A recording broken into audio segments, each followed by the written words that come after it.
Welcome to The Deep Dive, the show where we unpack the most fascinating insights from a stack of sources, all for you.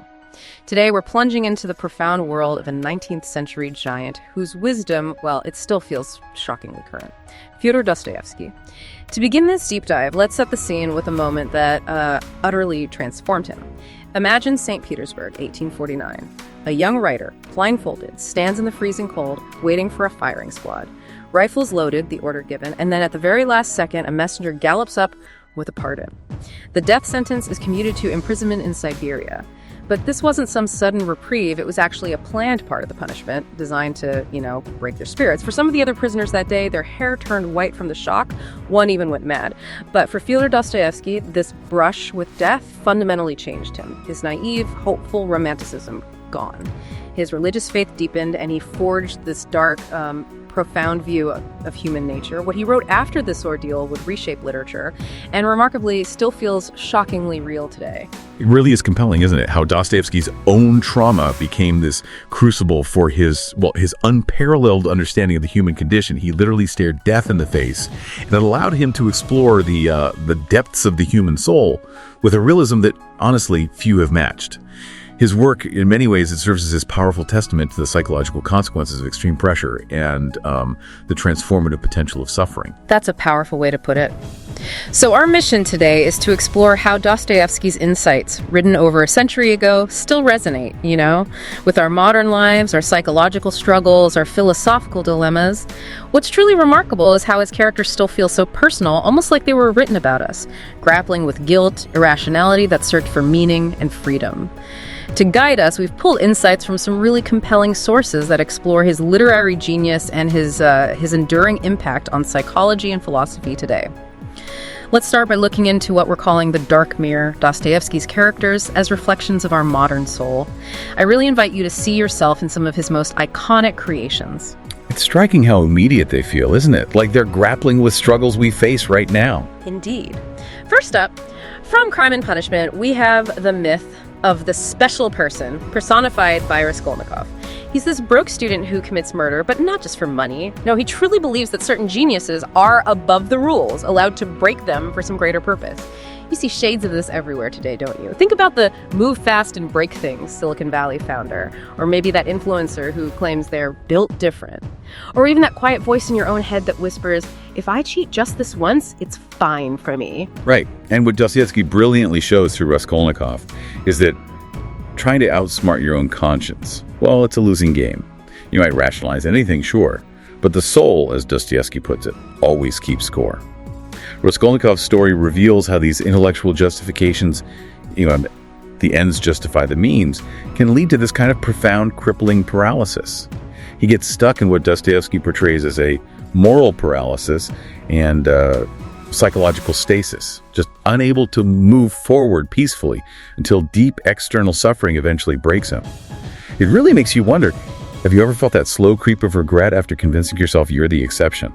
That's Dostoevsky reaching across 150 years to tap you on the shoulder. So it's almost like the mind can create the most elaborate justifications, but there's this deeper part of us that just knows when we've crossed a line, this non-rational accounting, the soul keeping score. Yeah, precisely. It's that internal discomfort, that guilt, that no amount of intellectual gymnastics can truly silence. He's showing us that ignoring your conscience ultimately leads to this profound inability to move forward or, find any real peace. It's fascinating how Dostoevsky just strips away our pretensions with Raskolnikov, but he also gave us another deeply unsettling mirror, didn't he?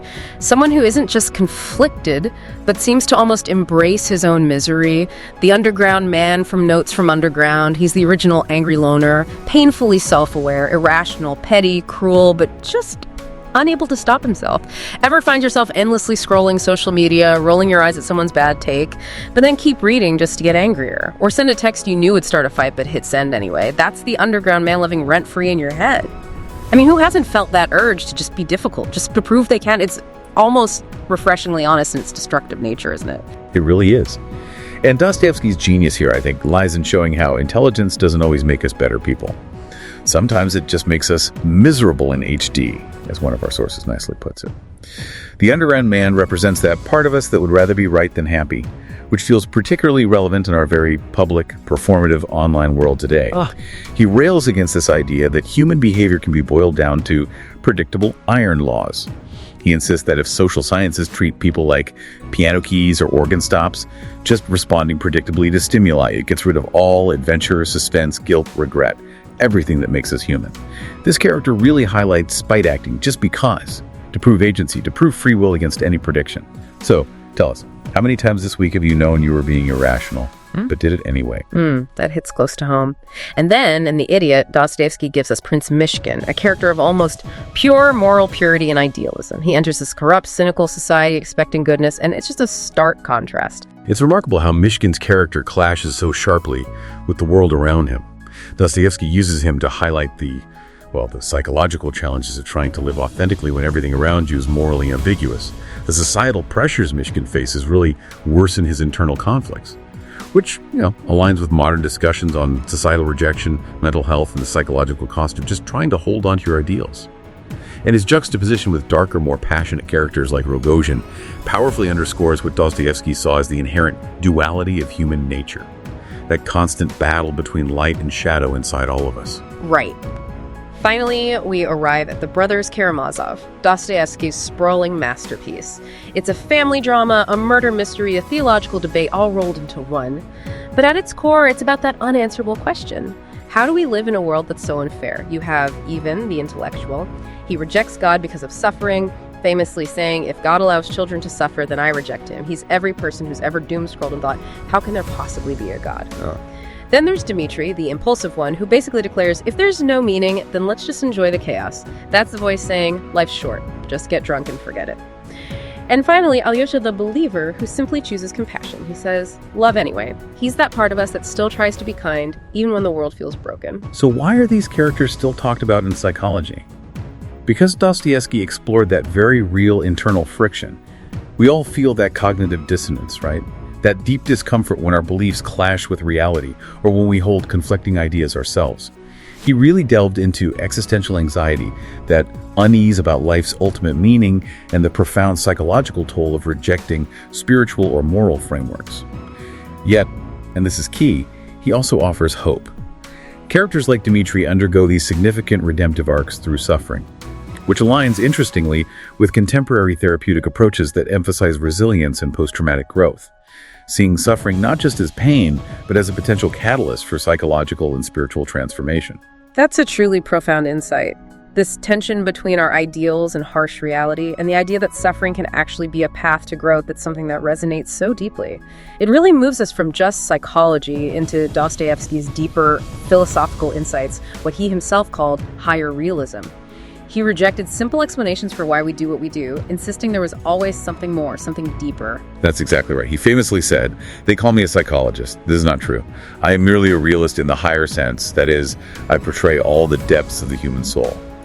He denied being a psychologist in the scientific sense because he saw people as, true agents making real choices, fully responsible for their actions. He believed there's always this surplus of humanness, or the man in man, this indefinable core that resists being reduced to formulas or scientific laws. So what exactly is this surplus of humanness? You gave a chilling example from The House of the Dead, describing prisoners suddenly attacking guards, even knowing it meant fatal punishment. Why would they do that if it's so clearly against their self-interest? Precisely. It's to show their ineradicable craving to have a will of their own. That craving, he suggests, is ultimately more important than their own well-being, maybe even more important than life itself. People are not just material objects, not predictable machines. They will do anything, no matter how self-destructive, to prove that fundamental freedom, that irreducible will. This fierce defense of human will, even irrational will, is really at the heart of Dostoevsky's most challenging thought experiment, isn't it? Famously explored in the Grand Inquisitor section of the Brothers Karamazov. It's a passage that explores that deep human desire to actually give up freedom for security and happiness. Ivan narrates this poem to Alyosha, set in Spain during the Inquisition. Jesus returns and is immediately arrested by the Grand Inquisitor, who is supposedly his own vicar. So what's the Inquisitor's core argument? The Inquisitor's argument is, it's shockingly simple and deeply unsettling. Freedom, he claims, is an insufferable burden. It inevitably leads to guilt, anxiety, doubt. people, he argues, actually prefer happiness, even if it means surrendering that freedom for the contentment of certainty. As Dmitry Karamazov himself cries out later, "Man is broad, too broad, I'd have him narrower." And that's precisely the Inquisitor's goal, to narrow human freedom, supposedly for their own good. His philosophy represents not just medieval Catholicism, but also, in Dostoevsky's time, socialism, really, any system where people might trade the agonies of choice for the contentment of certainty.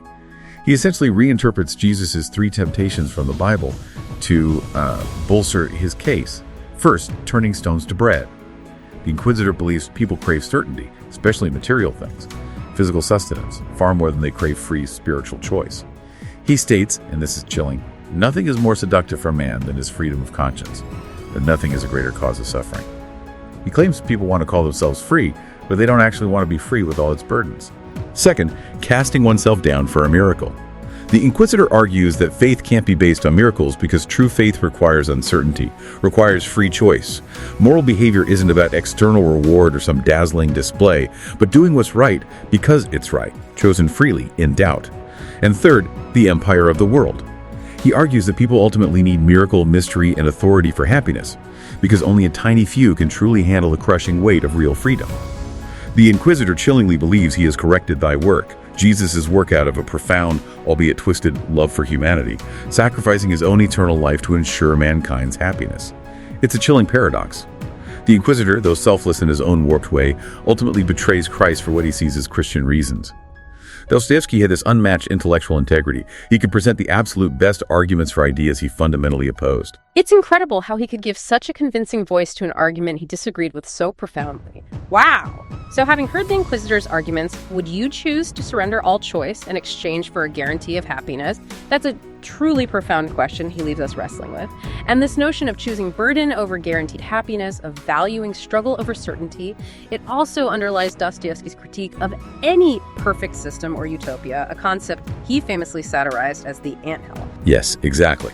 For Dostoevsky, true humanness requires process, not just product. Any utopia, any perfect finished product, risks suffocating the very essence of what it means to be human. As he saw it, effort has value only when it can fail, while choices matter only if the world is vulnerable. You need that risk, that potential for failure. The Underground Man captures this perfectly when he states, "Happiness lies not in happiness, but only in the attempt to achieve it." That's it. Think about the analogy of twice two makes four. For the Underground Man, that's a certainty. It's the beginning of death for human striving. Humans, Dostoevsky suggests, often prefer the possibility that twice two makes five, because it implies surprise, suspense, life itself. It's like the character in The Idiot who said, Columbus was not happy when he discovered America, but while he was discovering it. It's life that matters, nothing but life. The process of discovery, the everlasting and perpetual process, and not the discovery itself. That's such a brilliant way to frame it. The journey is the point, not just the destination. The striving matters more than the arrival. Exactly. And this reinforces the idea of people being unfinalizable, always in the making, always retaining the capacity to render untrue any externalizing and finalizing definition of them. You can never pin a person down completely. This also carries a huge ethical implication. We must treat people, as subjects, not objects. We have to acknowledge their inherent surprisingness. It's why Alyosha and the brothers Karamazov and Lis discuss Captain Stiguriov, and Leeds questions the contempt involved in being too certain about someone's soul, of assuming you know exactly how they will act. We can never fully predict or contain another person. So wrapping this up, why does Dostoevsky still matter so profoundly today? I think it's because he didn't write about simple heroes or villains. He wrote about people messy, contradictory, and so real it sometimes hurts. Ultimately, Dostoevsky's lasting genius lies in showing us that the human psyche is far, far more complex than any simple theory can capture. He just peels back the layers of our rationalizations, revealing the raw, often contradictory impulses that drive us. And those impulses, well, they still echo loudly in our modern struggles with trauma, moral choices, and that search for authentic meaning. His work encourages this holistic understanding of the spirit of life that goes beyond purely empirical approaches, reminding us of the deeper, often irrational dimensions of human experience. Right. In a world of, hot takes and quick fixes, Dostoevsky's books force us to slow down, to sit with discomfort, to ask ourselves, who am I really? And what do I owe the world? Dostoevsky understood not only our deep-seated need for freedom, but also, maybe more disturbingly, our pervasive desire to be rid of it. So here's a final thought.